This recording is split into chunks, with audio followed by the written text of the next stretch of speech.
Hello everyone, स्वागत है आपका इस नए वीडियो में। तो उम्मीद कर रहे हैं आप बहुत अच्छे होंगे और अपनी तैयारी ज़बरदस्त तरीके से कर रहे होंगे। कल मैंने आपको एक वीडियो बनाया था, उसके ऊपर यानी कि जो मैंने आपको मॉक टेस्ट दिया था उसके ऊपर मैंने सारी चीज़ें आपको बताई थी कि मेरे कितने नंबर आए हैं, किस किस सेक्शन में हमको कैसे कैसे काम करना है। तो मैंने आपको बताया था कि हम जो फुल लेंथ टेस्ट होगा मॉक टेस्ट, अब वो 10 तारीख को देंगे। लेकिन उससे पहले भी आपको पता है प्रैक्टिस आपको करनी पड़ेगी, जो जो कमियां हैं उसको आपको सुधारना भी पड़ेगा। तो मैंने भी वही काम किया है। अगर आपके मॉक में जो नंबर आपके नहीं बढ़ रहे हैं, सिंपल सी बात, सबसे ज़्यादा कमेंट यही आ रहा है कि नंबर पहले जितने आते थे अब उससे कम आने लगे हैं। तो याद रखिएगा, आपको सीधा सीधा जो आप मॉक देते हैं तो सिर्फ मॉक देना ही नहीं है, आपको देखना है कि उसमें आपने गलतियाँ कौन सी करी थी, किस टॉपिक में आपको ज़्यादा समझना है। उन चीज़ों पे आपको काम करना पड़ेगा, तभी आपके मॉक में नंबर इंक्रीज होंगे। अदरवाइज आपको पता है नंबर इंक्रीज नहीं होंगे। ठीक है, तो ज़्यादा परेशान होने की ज़रूरत नहीं है, बस आपको अपने मॉक को एनालाइज ज़रूर करना है। तो पर डे मॉक देने की कोई ज़रूरत नहीं। अगर आपकी तैयारी बहुत अच्छी है तो आप आसानी से पर डे मॉक दे सकते हैं। अगर आपको लगता है कि आपको रिवीजन की बहुत ज़्यादा ज़रूरत है तो पर डे देने की ज़रूरत नहीं। 3 दिन का गैप आप ज़रूर लीजिएगा, उसके बाद आप दूसरा मॉक दीजिएगा। ठीक है, ज़रूरी नहीं कि आपको जितने मॉक टेस्ट आपने जो खरीदे हैं उसमें सारे मॉक टेस्ट ही आपको करने हैं। ऐसा एम बिल्कुल न बनाइएगा। मतलब ये है कि जो चीज़ आपको नहीं आ रही है वो आपको पता होना ज़रूरी है। ठीक है, तो इस तरह जब आप काम करेंगे तो मॉक टेस्ट आपका इंक्रीज होगा। तो आप देखो, हमने अब फुल लेंथ तो मॉक टेस्ट दे नहीं रहे, आपको पता है। हम अब क्या करेंगे, रिवीजन कर रहे हैं। रिवीजन करने के बाद हम उस चैप्टर का मॉक टेस्ट दे रहे हैं। ठीक है, तो कल हमने भी करीब करीब 5 और 6 मॉक टेस्ट हमने दिए हैं। ठीक है, वो चैप्टर वाइज थे, उसमें 10-10 क्वेश्चन थे, 10-10 मिनट का था। लेकिन उसका सोल्यूशन यानी कि जो क्वेश्चन गलत हुए उसको हमने एनालाइज किया, तो कम से कम 2 या ढाई घंटे में ये काम आपका होगा। तो आप भी इसको कर सकते हैं। एक सेक्शन बना लीजिएगा, क्योंकि इससे ये रहता है कि आपको हर सब्जेक्ट की पकड़ रहती है। यानी कि आपको पता चलता है कि आपने सीडीपी में कितना काम किया है, कितना बाकी है। ईवीएस का पता चलता रहता है कि क्वेश्चन किस तरह बनता है। कि जब बचे हुए क्वेश्चन जो आपके 15 दिन जो बचे हुए नॉर्मली देखेंगे, उसमें आप इसी तरह लगातार काम करेंगे, एक आइडिया पता चल जाएगा। नहीं कि हर सब्जेक्ट में हमको टच में रहेंगे। ठीक है, तो ये काम मुझे सही लगा तो मैंने भी इसको अप्लाई किया। अगर आपको भी लगता है कि आपको इस तरह भी करना है तो पर्टिकुलर क्या करिएगा, आपको जो जिस चीज़ का आप चैप्टर का मॉक टेस्ट देने जा रहे हैं यानी प्रैक्टिस करने जा रहे हैं, उसको आप अच्छे से पहले रिवीजन करिएगा, उसके बाद ही दीजिएगा। क्योंकि आपको एक आइडिया पता चल जाएगा। इस हिसाब से आप 14-15 में, हर सब्जेक्ट के आप 14-15 चैप्टर, यानी कि ज़रूरी नहीं कि हर एक दिन में आप एक ही दें। आपको लगता है कि एक दिन में आप एक से ज़्यादा दे सकते हैं तो रहने दीजिए। तो आपका 15 दिन में लगभग चैप्टर वाइज आपका सिलेबस कंप्लीट हो जाएगा।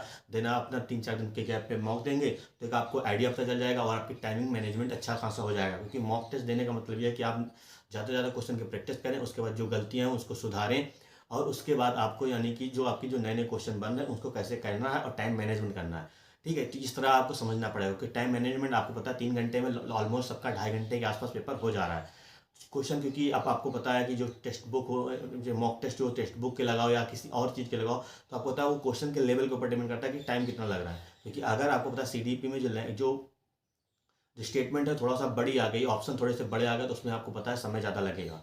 और मैथमेटिक्स के पोर्शन में सिर्फ आपको समय लगेगा, बाकी किसी में समय लगने वाला नहीं है। ठीक है, इंग्लिश आपको पता है कंप्रिहेंशन यानी पैराग्राफ आएगा, थोड़ा बहुत तब समय लग सकता है। बाकी ग्रामर में क्या समय लगेगा, मुश्किल से 20 सेकंड बहुत है एक क्वेश्चन का आंसर देने के लिए। ठीक है, इंग्लिश की बात करें, हिंदी की बात करें आप, और ईवीएस की बात करें और कंप्यूटर की बात करें, तो इनमें समय लगने वाला नहीं। यानी कि जितने क्वेश्चन है मुश्किल से आपके बहुत ज़्यादा हो जाएंगे, तो 40-45 मिनट के अंदर सब सेक्शन पूरा आपका कंप्लीट हो जाएगा। ठीक है, लेकिन आपको जिसमें काम करना है सीडीपी में, आपको पता है लैंग्वेज बड़ी हो सकती है, तो उसको अगर उसमें है तो आपको टाइम मैनेजमेंट करना पड़ सकता है। तो देखो, मैं अब आपको स्क्रीन पे लेके चलता हूँ, मैंने क्या क्या क्या किया था, कहाँ कहाँ हमसे गलतियाँ हुई हैं, कौन कौन सी चीज़ हमने किया है। क्योंकि आपको तो टेक्स्ट बुक में सबसे अच्छी बात ये होती है, मैं टेक्स्ट बुक से प्रिपेयर कर रहा हूँ। अगर आपके पास है तो आप भी इसी तरह लगाइएगा। टेक्स्ट बुक में सबसे अच्छी बात यह है कि क्वेश्चन आप जब चैप्टर वाइज लगाते हैं या कोई भी चीज़ लगाते हैं तो उसका पर्टिकुलर सोल्यूशन बहुत बढ़िया दिया जाता है। ठीक है, यानी कि अगर आप किसी चैप्टर को थोड़ा सा तैयार किए, रिवीजन आपने बहुत कम किया, तो आप जब लगा लेंगे, भले आपके क्वेश्चन आंसर गलत हो रहे हैं, कोई दिक्कत की बात नहीं, क्योंकि उसमें आपका री ऑप्शन भी आता है, यानी कि आप री अटेम्प्ट भी कर सकते हैं।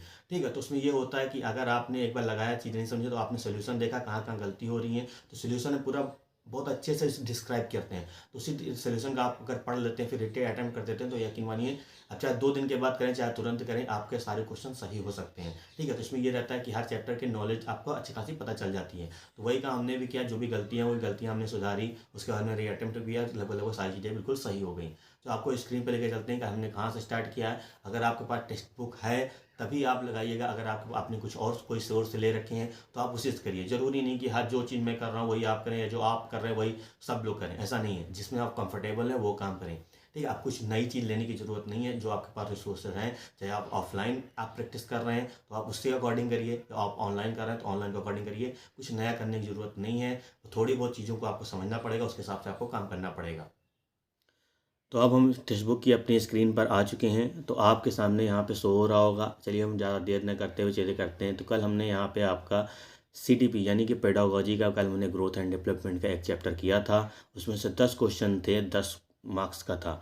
ठीक है, लेकिन मेरे नंबर जो आए इसमें 3 नंबर आए हैं। अब गलती कहाँ हुई वो मैं बता देता हूँ, क्योंकि आपको पता है टेक्स्ट बुक में ये जो पेपर थे ये थोड़ा सा पुराने लेवल पे थे, यानी कि यहाँ फैक्ट वाले क्वेश्चन ज़्यादा थे। हम लोगों ने जो अभी तक पढ़े करी है वो आपको पता है कॉन्सेप्ट बेस करी है, यानी कि हमने समझ के ऊपर आधारित सारे क्वेश्चन किए हैं। उसी में थोड़ा सा गलती हुई है अभी, लेकिन जब मैंने इसका सोल्यूशन देखा तो कहीं ना कहीं चीज़ें हमको बिल्कुल समझ आ गई। जो भी हमने रीअटेम्प्ट किया था बिल्कुल सही, यानी कि सारे क्वेश्चन लगभग लगभग सही आ गए थे। उसके बाद आप बात करेंगे सब्जेक्ट स्पेसिफिक की, यानी कि आपको पता है 4 सब्जेक्ट आ रही हैं, इंग्लिश आ रही है, हिंदी आ रही है, मैथ आ रही है और EVS आ रही है। हमने इंग्लिश में इस बार किया था डिटर्मिनर्स का किया था, यानी कि आपको पता है ये एडजेक्टिव बेस होता है। इसमें आपके सिलेबस में केवल 4 वो दे रखे हैं, दिस, डैट, दोज, दीज, लेकिन यहाँ पे जो आंसर क्वेश्चन आया पूरी कंप्लीट एडजेक्टिव के बेस पे आई है। ठीक है, जिसका मतलब इससे पता चल गया कि इसका भी अच्छा खासा रिवीजन हमको करना पड़ेगा। उसके बाद मैं इसका रीअटेम्प्ट दूंगा, उसके बाद पता चलेगा। लेकिन यहाँ देखिए वाक्य विचार की, तो वाक्य विचार आपको पता है प्रॉपर अर्थ के आधार पर होता है, रचना के आधार पर, रचना के आधार पर 3 होता है, अर्थ के आधार पर 8। कभी कभी ऐसे अकॉर्डिंग क्वेश्चन भूल बन जाते हैं, या तो कभी कभी आपको एक स्टेटमेंट यानी कि वाक्य दिया जाएगा और आपसे बताया जाता है कि इसमें कौन सा वाक्य संकेत वाला है या विधि या इच्छा वाला है, इस तरह बताया जाता है। ठीक है, इसको अच्छे से हमने किया था, चीज़ें बहुत अच्छी बन गई हैं, यानी कि करीब करीब 8 से 10 सबके क्वेश्चन बन जाते हैं इसी तरह के। बस यहाँ पे जो रैंक देखो ज़्यादा दिख रही है, रैंक बस ये है कि हमने नंबर ऑफ क्वेश्चन पे समय ज़्यादा लिया है, इसी वजह से दिख रहा है। उसके बाद करेंगे यहाँ पे देखो मैथ में नंबर सिस्टम है। नंबर सिस्टम में यहाँ पे चीज़ें देखो अच्छी खासी मेरी भी बन गई थी, कोई दिक्कत नहीं थी। 8000 लोग थे, करीब करीब 1500 मेरी रैंक आई है। वही मैं बता रहा हूँ कि रैंक जो है यहाँ पे देखो सब लोग इतने क्वेश्चन करते हैं, बस जिसका समय कम लगता है केवल उन्हीं की रैंक क्या होती है, थोड़ा सा कम आती है, मतलब ज़्यादा आ जाती है। ठीक है, इसमें समय ज़्यादा लगता है तो रैंक थोड़ा सा बढ़ जाती है। ठीक है, तो EVS की बात करेंगे। EVS फैमिली में किया था, उसमें केवल मेरे 6 क्वेश्चन सही हुए, 10 क्वेश्चन गलत हो गए। इसका मतलब यहाँ पे फैक्ट वाली चीज़ें थी, तो हमको इसमें मेहनत करनी पड़ेगी। अब जरूरी नहीं कि सब में कॉन्सेप्ट बेस्ड ही क्वेश्चन आएगा, किसी किसी में फैक्ट भी आएगा। तो EVS में थोड़ा सा हमको और मेहनत करने की जरूरत पड़ेगी, क्योंकि हमको NCERT को बहुत अच्छे से डीपली पढ़ना पड़ेगा। तो ये 5 पेपर हमने दिए थे। आज हम प्रॉपर पेपर देंगे। कौन कौन से देंगे? वर्ब का देंगे, हिंदी का देंगे, मैथ, EVS, यानी कि फिर से आज हम पेपर देंगे। कोशिश करेंगे कि इन 5 पेपर की जगह आज हम कम से कम 10 पेपर बनाएं उतने ही समय में।